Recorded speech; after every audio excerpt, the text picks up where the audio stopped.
Hi guys! Welcome back to my channel. Ngayon ipapakita ko sa inyo kung paano namin nireceive ang aming BCM. Okay, so ito po ang mga teachers na mga magsaserve sa election.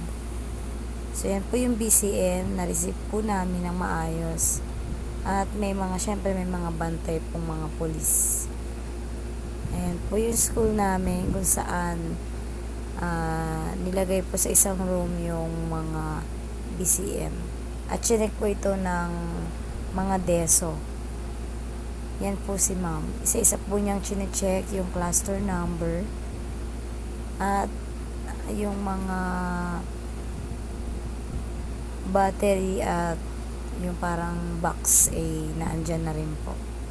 So sila po ang nag-receive at nag-check. So kami po ay isa-isa na rin din pong tinawag para makita or ma-check din yung cluster number. So galing po yan sa Santa Rosa yung mga BCM na yan. Binubuhat nila isa-isa. So meron kaming 15 BCM na na-receive.